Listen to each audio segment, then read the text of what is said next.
లలిత వారి శ్రావణం ప్రత్యేక ఆఫర్. అన్ని బంగార నగలపై తరుగులో 1% తక్కువండి. డైమండ్ జ్యువెలరీకి క్యారెట్ కు 5,000 తక్కువండి. ఇతర షోరూంల ఆఫర్లతో పోల్చి చూడండి. నగలు అలాగే కొనాలండి. మేము కూకట్పల్లి నుంచి వచ్చినాం, కేపీహెచ్పి కాలనీ. ఎట్లా అనిపిస్తుంది మేడం పంజాబ్ వచ్చేటప్పుడు? అవును, ఒకసారి నేను వేరే ప్రోగ్రామ్కి వచ్చిన, అది ఇప్పుడు గుళ్ళో ప్రస్తావించకూడదు. వేరే ప్రోగ్రామ్కి వచ్చి ఇక్కడ బాబా ఉన్నాడు అంటే ఆ రోజే అనుకున్నా ఎప్పుడైనా రావాలని, కానీ ఇంత తొందరగా వస్తానని అనుకోలేదు. చాలా బాగుంది. నేను చాలా ఇప్పటి నుంచి కాదు ఎప్పటి నుంచో నమ్ముతా. ముందు సాయిరామ్ అన్నాకనే మాకు పనులు స్టార్ట్ అవుతాయి. మాకు మొత్తం ఆయనే సర్వంతర్యామి. మాకు ఏ కష్టం వచ్చినా సుఖం వచ్చినా మంచి జరిగినా చెడు జరిగినా ముందు ఆయనకే విన్నవించుకుంటాం. జై సాయిరామ్. ఏదైనా బాబా ఏ కోరికలు కోరుకున్నా తెలుస్తారని చెప్పి చెప్పారు కదా. అవును, అలాంటి మీ లైఫ్లో మనం మిరాకిల్స్ చాలా జరిగినాయి. మిరాకిల్స్ చాలా చాలా అంటే అసలు అవి చెప్పలేము. 1 కాదు 2 కాదు ఎన్ని అని చెప్తాం. చెప్పండి ఏదైనా మంచి. మా హస్బెండ్కి యాక్సిడెంట్ అయ్యే రోజు ఒక 19M బస్సుకు పోస్టర్ ఉండే బాబాది. బాధగా ఉండే ఆ రోజు. అసలు ఎందుకుందా తర్వాత నాకు అర్థమైంది. ఏదో జరగబోతుందని ఇండికేషన్స్ ఇచ్చిండు నాకు, కానీ నాకు అర్థం కాలే.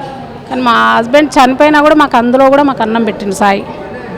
మాకు ప్రతి దాంట్లో మా సాయి. నా కూతుర్లు, నాకు 3 కూతుర్లే. పిల్లల పెళ్ళిళ్ళు అయినా మాకు మనవాళ్ళైనా అందరు మనవాళ్ళే. ఇప్పటికీ ఏది మొక్కుకుంటే అది అవుతుంది మాకు కంపల్సరీ. కాలేదు అని మాత్రం ఇంతవరకు కాలేదు మా దాంట్లో. అన్నీ జరిగినాయి.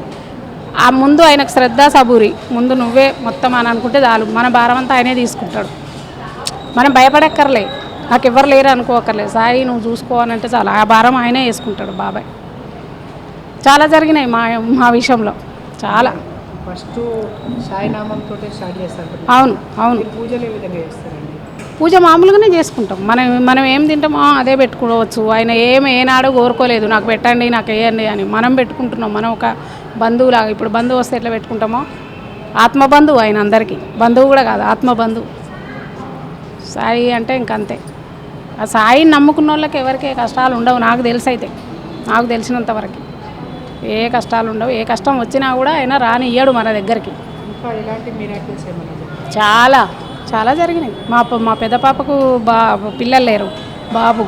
2 ఆమెకి 2 బాబులే. ఇప్పుడు 3 ఆమెకు మీరు చెప్తే నమ్మరు. బాబా గుడికి పోయి వచ్చిన 2 months బ్యాక్ ప్రసాదం తెచ్చి తిన్నా. ఆమె కన్సీవ్ ఇప్పుడు 3 నెలలు. ఆమె కళ్ళు తిరుగుతున్నాయంటే బాబా గుడి నుంచి రాగానే అరటిపండు తీసి ఆమెకి ఇచ్చిన. అది తిన్నది ఆ నెల అటే పోయింది. మాకు అంతే, అదే ఆయన బాబే సాయి. బాబా గుడికి వచ్చిన తర్వాత ఏది అనుకుంటే అది అవుతుంది. అవును, ఏది అనుకుంటే అది అవుతుంది. ఫస్ట్ ఆఫ్ ఆల్ ఆయన నమ్మాలి, మనసా వాచ కర్మన. ముందు నువ్వే బాబా మాకంత దిక్కు దయ అంటే చాలండి. మనం ఏదైనా శ్రద్ధ పెట్టి చేస్తే మన పని ఏదైనా సక్సెస్ అయినట్టు ఆయనకు శ్రద్ధ సబూరి కావాలి. ఆయనను నమ్మి ఆయన పాదాచరణ నమ్మితే చాలు, మనకి ఏ కష్టం చేరనియ్యాడు. మాకైతే బాబే మా జీవితంలో.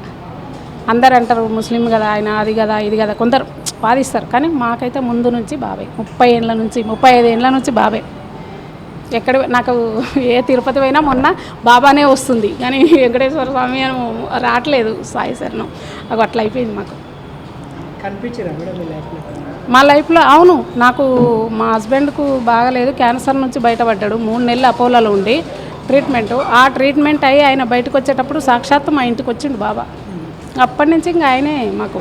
ఆయననే ఏది కానీ మంచి కానీ చెడు కానీ ఏది కానీ మాకు అది ఇండికేషన్స్ ఇస్తూనే ఉంటారు సాయి.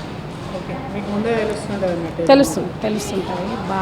బాగా నమ్ముతాము. మా పిల్లలు కూడా బాగా నమ్ముతారు. మా అత్తయ్య అయితే ఆమె వెనకటి ముసలామె ఉండే, ఆమె కూడా ఇంటి దేవుని పక్కన పెట్టి బాబా బాబా సాయి అంటే చనిపోయే వరకు సత్యం బాబాయ్ అన్నది ఆమె.